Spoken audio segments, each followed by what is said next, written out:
It's 1980 in the US. A solitary traveler with a distant gaze and a faint grin arrives at a quiet lakeside town. He approaches a humble house by the water and asks two women if they recognize the man he served with in Vietnam. The women turn out to be his comrade's mother and sister. John shows them an old note with their address and a worn photograph of their son beside him in uniform. The mother's face hardens as she reveals her son passed away last year from cancer he contracted during the war.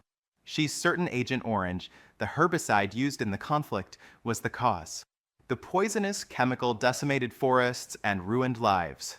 Shocked and silent, John carefully hands her the photo and walks away, the weight of grief crashing down on him. He follows the open road. By night, he arrives in a small town in Washington state called Hope. The local sheriff, Will Teasel, a man who knows everyone in town, notices the stranger immediately and takes an instant dislike to him. Rambo's long hair and the American flag on his jacket rub Will the wrong way. He assumes trouble before even a word is spoken. John remains silent, just walking, offering no charm or explanation.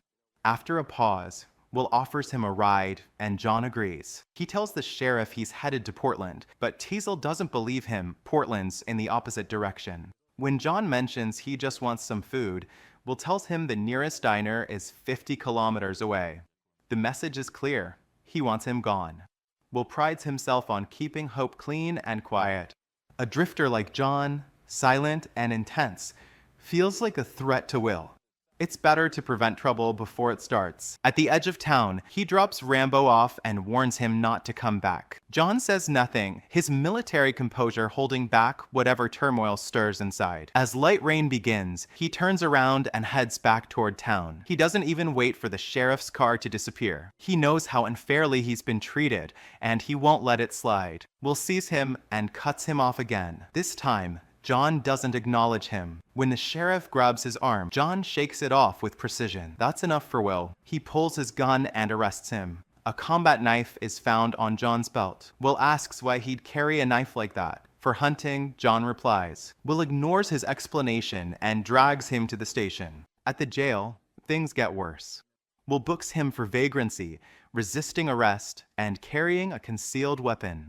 The other officers make fun of him, but Will focuses on maintaining order. He smells the dirt on Rambo and says the drifter needs a bath. John grows more cautious. Everyone here seems like an enemy. He surveys the room, noting every detail, from the weapons locker to the barred windows, which trigger memories of the prison camp where he was tortured years ago. It's unbearable to feel like a prisoner again, this time in his own country. He shuts down, refusing to speak, resisting being searched. Deputy G yanks his dog tags off and reads the name, John Rambo. Even knowing he's a soldier earns him no respect. When they attempt to fingerprint him, he fights back. Teasel walks in and threatens him with 90 days in jail and a $250 fine. He sets the court date for 10 a.m. and tells the officers to clean up the prisoner. Later, as John is forced to undress, they finally see the deep, brutal scars covering his body. Officer Mitch begins to wonder who this man really is. He wants the sheriff to know,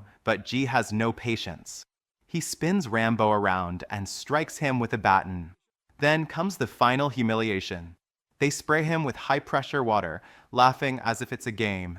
When they try to shave him with a straight razor, the trauma overwhelms him. Flashbacks of Vietnam flood his mind. His breathing grows sharp and heavy until he snaps. In a blur of motion, John takes out G and two other officers. His training takes over swift, ruthless, and he escapes the station, grabbing his knife on the way out, bursting into the street. Outside, he knocks a man off a motorcycle and speeds off into the rain. G rushes out with a rifle, but Teasel stops him. The streets are too crowded and Rambo is already gone. Rambo accelerates, tearing down the road with the sheriff close behind. But as the chase veers off the road and into rough terrain, John begins to gain the upper hand. Teasel calls for backup, but loses control of his car on a steep hill, crashing violently. Rambo's bike can't handle the drop either, so he abandons it and heads off on foot, disappearing into the mountains. "You're finished. You've gone as far as you'll go," Will tells him. Cold and soaked by rain, John stumbles upon an abandoned construction camp deep in the woods. There, he scavenges rope and fabric, crafting a makeshift cloak to shield himself from the elements. Back in town, Teasel intensifies the search. He brings in K-9 units and a helicopter, determined to flush Rambo out. The dogs pick up his scent. John keeps moving north, guided by the compass hidden in the handle of his knife. But the sound of the search party grows louder behind him. He climbs higher, finally reaching the top of a mountain where there's nowhere left to run. As he scales down a sheer cliff above a raging river, a helicopter suddenly appears overhead. G is inside, armed and ignoring orders to capture Rambo alive. He shouts at the pilot to steady the chopper, threatening to shoot if he doesn't. Bullets tear into the cliffside as John clings to the rocks, knowing his luck won't last. With no other choice, he jumps. On the way down, he grabs hold of tree branches, breaking his fall. It saves his life, but he lands hard, injuring his right arm. G continues to search, unaware of John's location. From the shadows, Rambo hurls a rock at the helicopter's windshield. The pilot jerks in panic, and G is thrown from the open door, plummeting to his death. John checks the body, no pulse. He takes the rifle and moves into the forest, following the riverbank. When Teasel finds G's body, there's no word from the helicopter crew, only silence. Using his knife's tools, John stitches up his shoulder. He then approaches the search team, hands raised, but Teasel, standing on a ledge, orders him to freeze. John doesn't listen. With rifles trained on him, he backs away cautiously. Then Teasel opens fire. The others follow, but John dives behind the rocks and disappears into the trees. Teasel calls for a helicopter to retrieve G's body, but the worsening storm grounds all flights. Over the radio, the truth finally comes out. John Rambo is a decorated Vietnam veteran. Tensions rise. The deputies start pointing fingers, blaming Teasel for pushing too hard. Teasel grabs Mitch and forces him to look at G's body, swearing he'll get justice for his fallen friend. The dogs continue their search through the rain, but the conditions worsen. Meanwhile, John, now armed and fully in survival mode, sets traps throughout the forest. He shoots one of the handlers in the leg, then uses a decoy to lure the dogs in and kills them. Teasel won't quit. He urges his team forward, but the forest belongs to Rambo. This is his world. With his knife, he slices through the underbrush and the men chasing him. One by one, he disables them quietly and efficiently. The forest becomes a battlefield. In the confusion, some officers shoot at each other. Soon, only Teasel remains unscathed. Rambo corners him, striking fast. Before the sheriff can react, there's a knife at his throat. John could have killed every one of them, but he didn't. He just wants to be left alone. After making that clear, he spares Teasel and disappears into the woods, taking a police radio with him. As the wounded are pulled from the forest, reporters swarm the area, and state police begin arriving. But Teasel refuses to back down. This is still his operation. Now, backed by reinforcements, he plans to finish what he started. Then Colonel Sam Trotman arrives. "I trained him. I commanded him in Vietnam for 3 years," he tells the officers. "He was the best soldier I ever had, able to survive without food, water, or support, even under the worst conditions." Trotman warns Teasel to stop, advising him to give Rambo space. Let the military handle it when he calms down, but Teasel refuses. He won't be seen as weak. Now, with 200 trained officers, he believes he can trap Rambo. As Trotman walks away, he leaves a grim warning: start preparing coffins. Teasel catches up to Trotman and insists the colonel come with him. While the town braces for chaos, Rambo survives quietly in the wilderness. He hunts a wild boar for food and sets up camp in an abandoned cabin deep in the woods. Using the stolen police radio, he listens as officers try to reach him, urging him to surrender. But Rambo says nothing. Hoping to de-escalate, Teasel asks Colonel Trotman to intervene. They plan to trace the radio signal, but when Trotman uses military call signs to identify Rambo, it catches him off guard. The colonel starts naming members of their old unit one by one.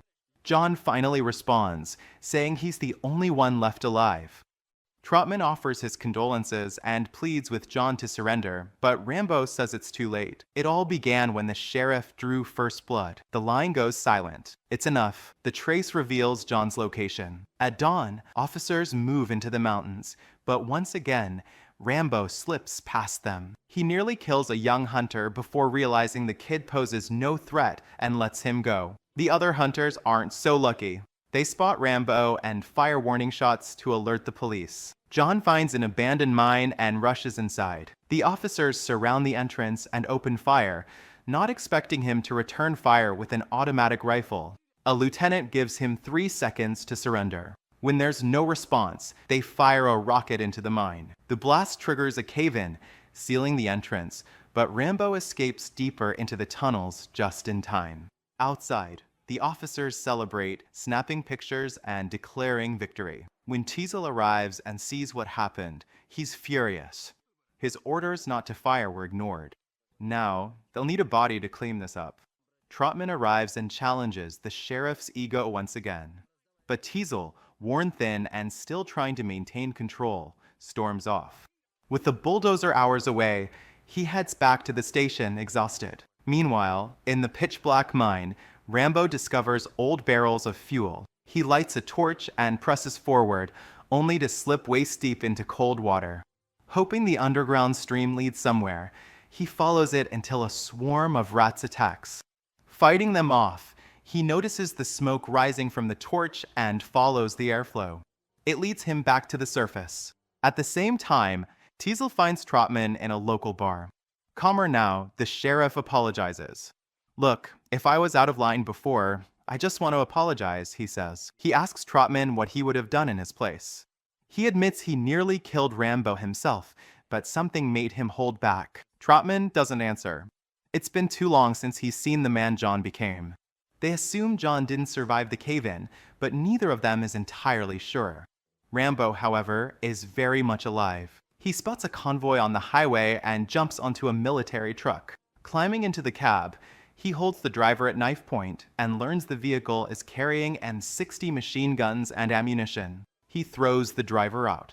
The hijacking is reported to the police. Teasel gets the call. Rambo's back, alive and armed.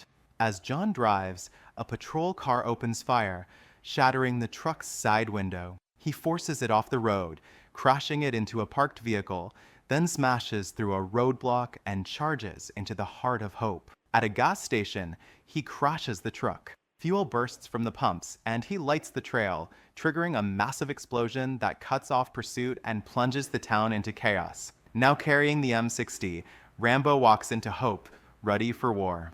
Teasel declares a state of emergency and orders everyone to shelter in place. "Safety, please evacuate the streets immediately." Inside the station, Trotman tries once more to reason with the sheriff, but Teasel lashes out, accusing the colonel of siding with Rambo all along. He grabs a weapon and orders Trotman to leave. The colonel doesn't argue.